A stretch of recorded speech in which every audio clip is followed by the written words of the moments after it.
A story as old as time. A beautiful woman, raped, then shamed, blamed for the abuse, made to be the bad one in this situation. Hello lovelies, and welcome to today's video. So today we are discussing Medusa. Before I get into it, I'm going to recommend this book, which was probably the most helpful in all of my research. It's called Revisioning Medusa from Monster to Divine Wisdom. So yeah, definitely recommend that. And I'm actually going to read a invocation and a spell or a poem from it at the end that I just found relevant to what we're talking about today. There's a lot I could say, but this would take more than an hour to even begin to get fully into depth in a women's studies viewpoint, which again, that was like my undergrad too, and then even getting into a psychoanalysis aspect from my other, background, or to even get fully into the anthropological and other symbolic, like the whole history, everything, it just would take forever. So bear with me as I do a summary and just focus on exactly what I kind of stated in the beginning. Also, before I get into it, please like and or comment and subscribe if you have yet not. So her story is used or was used as a cautionary tale in Greek mythology as the ultimate consequence of manifesting too much female sovereignty. So it was basically to, tell you in a patriarchal, mansplaining way that if you get too independent, if you are too beautiful, too smart, if you're able to have all that and so much freedom, you are going to have consequences. You can't be like that. Okay, so Poseidon, the god, the second most powerful of the gods, basically just rapes Medusa in the temple of Artemis, according to some stories. Some even, if you go way back, they'll say Minerva, which is like the Roman, or later on, there are some texts will say the temple of Minerva, and that's the Greek-Roman mythology mixed together, which is not that uncommon to read, and it's quite interesting having the names. Yeah, anyways, that's a side point. So Poseidon rapes Medusa in the temple of Artemis. The goddess Athena chooses the side of the patriarchy and assists the Greek hero King Perseus in beheading her.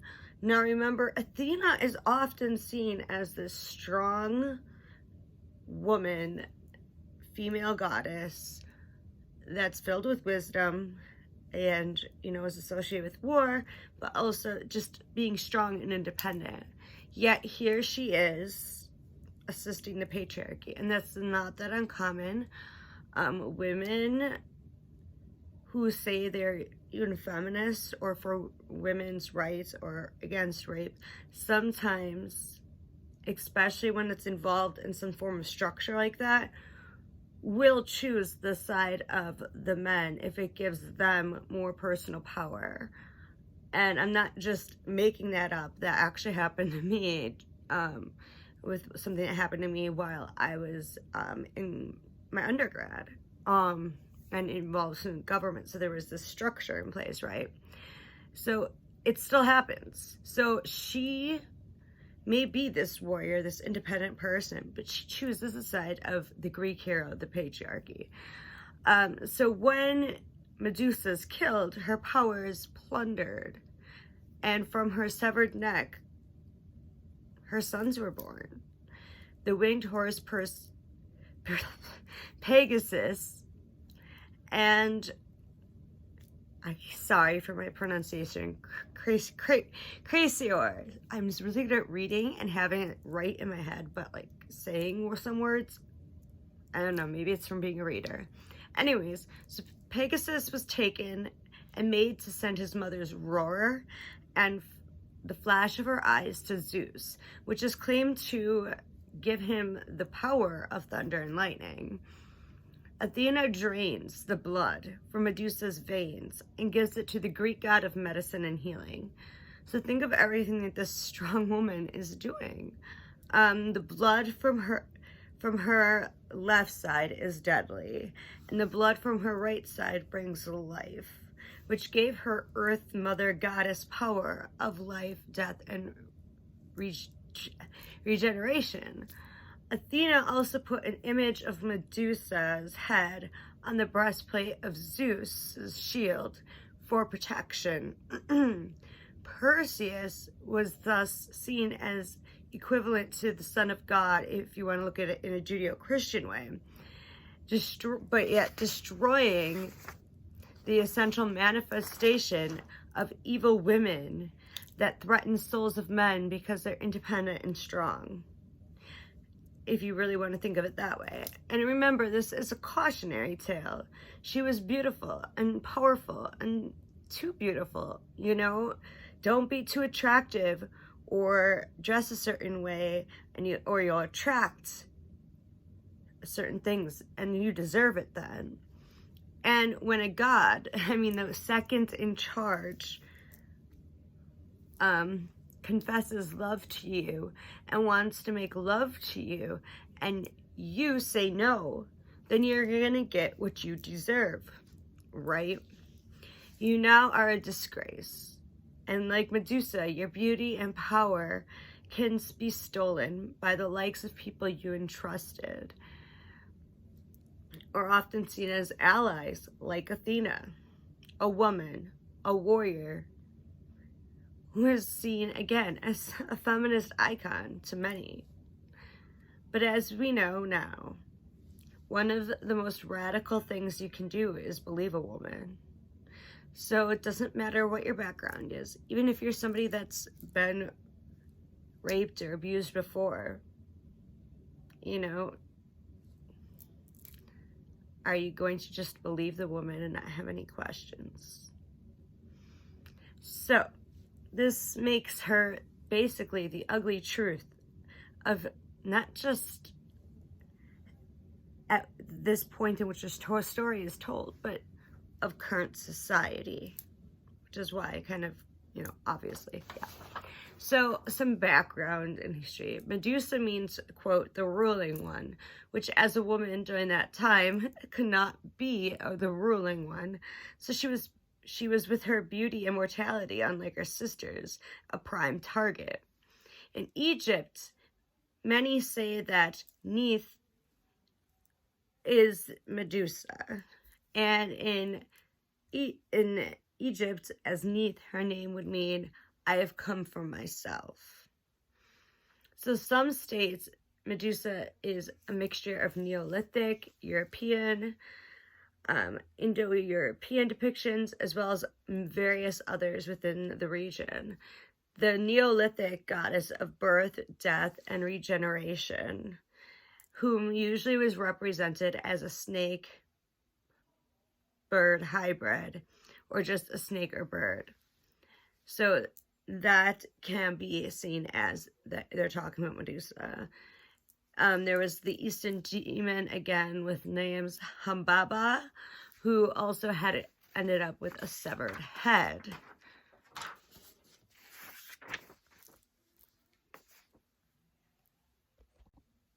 So when the Greeks started creating these gods and having these beliefs, they took away from the old religion that existed prior, and that was more egalitarian society, and then they changed it to an extreme patriarchy that imposed upon them the idea of the cultural hero.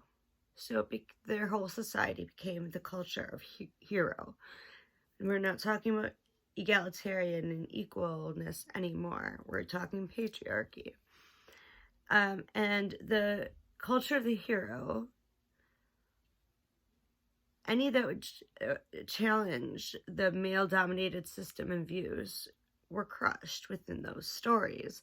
So here we have one that we just discussed, which is the cautionary tale of Medusa. So, of course, earth deities that were praised in the older religions were co-opted and adapted to fit the new agenda, or just straight up demonized. In many of these heroes' stories, the earthborn deities were destroyed by the Greek heroes. If they were not destroyed, they were transformed into a Greek god or goddess. One that was majorly targeted was obviously Medusa. She was that who turned men to stone with her gaze, which essentially is the... Oh, I'll get into that later. So remember, turned men to stone with their gaze, which obviously many people know. In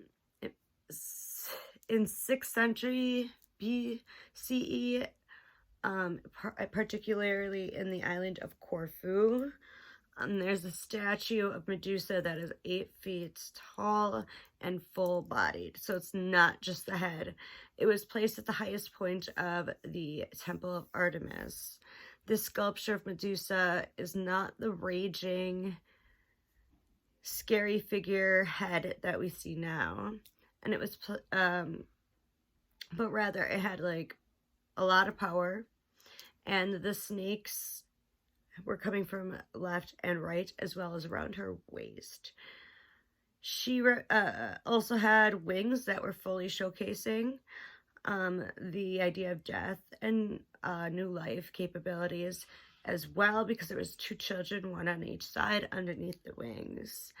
It represented the great above, the great below. The original idea of the symbol of Medusa was protection. And even after her demise, many of the Greek warriors, as well as the Greek heroes in their stories, not just Zeus, placed symbols of Medusa's severed head on their gear, or just the Gorgons in general. Which again, you know, Medusa is one of the Gorgons, but she's the only mortal one.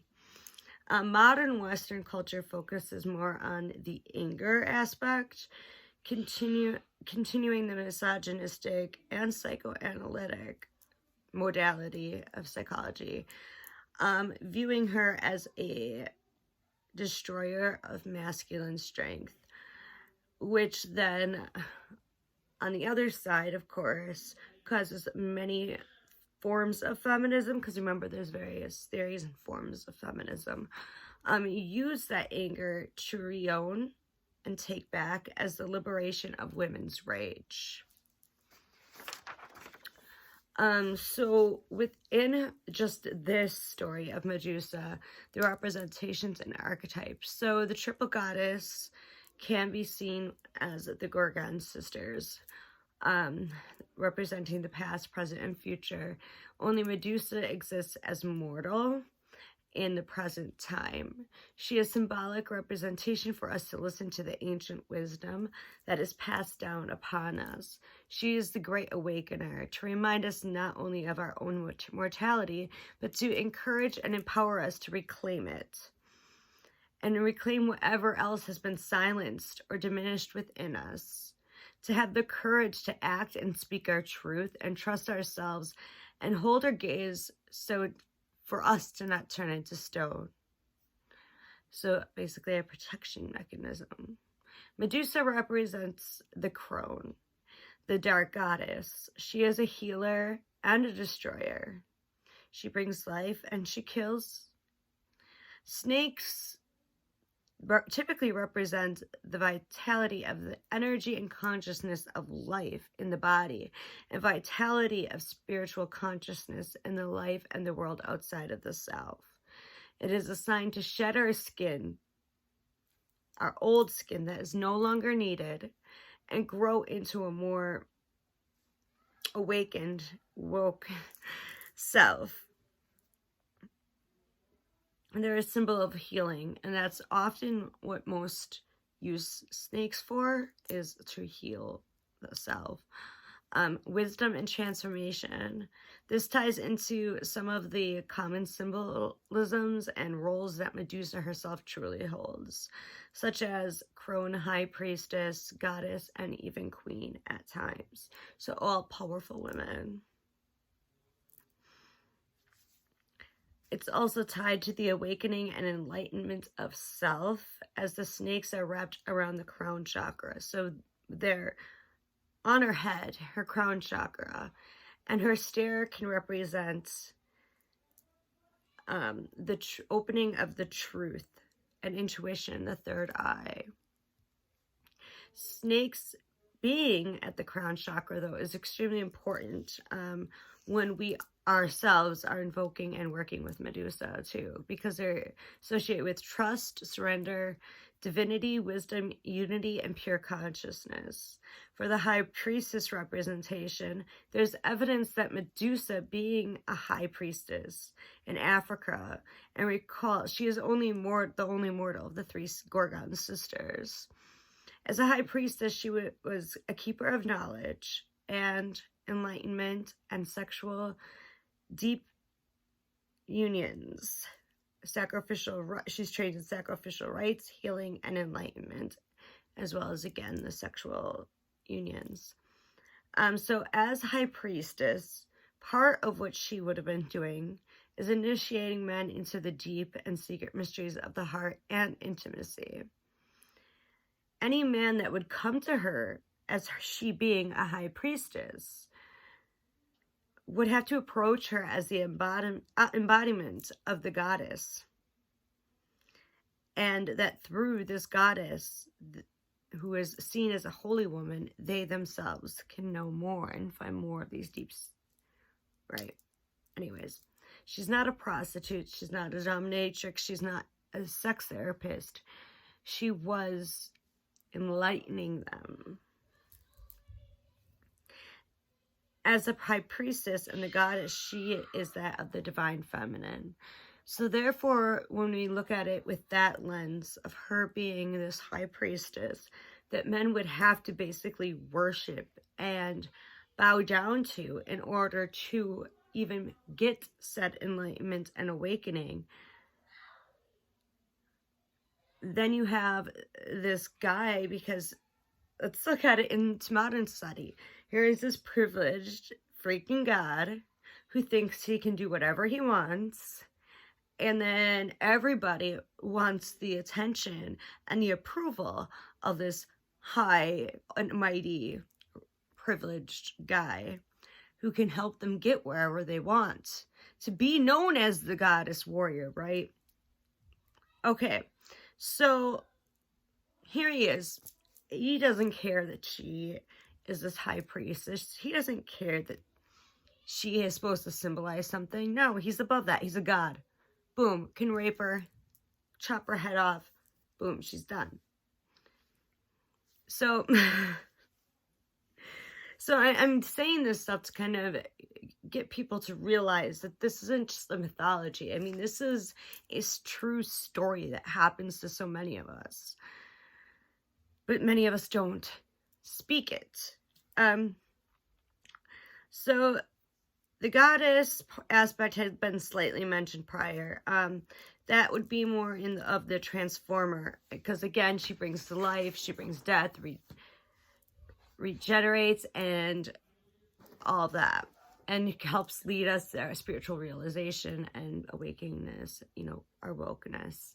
The ritual after her death was not just correlated to the high priestess aspect of ritual rites, but also to a goddess, like an old pagan form of ritual, right?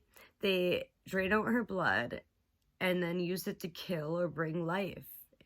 In fact, in her death, her blood brought her son to life, which was a ritual in its own. Drops of her blood on the African sands, which were an oasis, were said to grow a desert. Her blood was given to the god of healing to cure and save lives.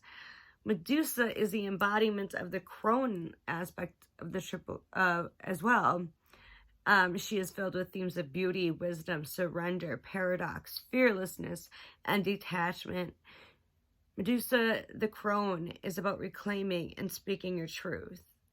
That why should we care what other people think? Why should we care if people don't believe us? As long as we know our truth and we speak it, more people are going to feel comfortable to be open and speak it, right? Okay. So she is the authentic, original fierceness.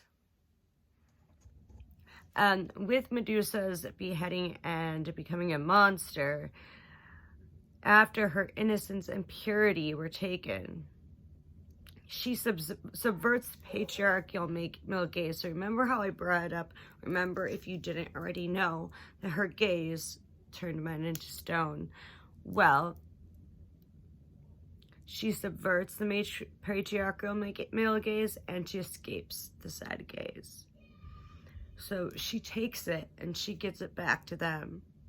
And then she also escapes their own male gaze because she's no longer having to deal with it.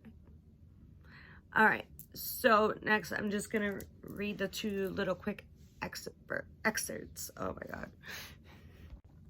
So instead of it like actual invocation, it's a song that was used or that is currently being used. It's from page 118 of the book that I mentioned in the beginning, and it's from a CD called Step Into the River by Marie Summerwood. So it's called Ave Medusa, which, again, going back to that Christian metaphor I used way in the beginning, is like Ave Maria. Right? Okay, anyways. I want chant to open to her fierceness. I chant to remember my own truth about Medusa. Let us chant to her. Ave Medusa, fierce woman, wild and proud, stand in the gaze of Medusa. Fierce woman, wild and proud, stand in the gaze of Medusa. Sacred daughter of her, sacred daughter of her. My face adorns the shields of Medusa, sacred daughter of her, sacred daughter of her. My face adorns the shields of Medusa. Ave Medusa, Ave Medusa, Ave Medusa, Ave Medusa. And then page 101 is the small poem that I wanted to also share that I thought was kind of neat.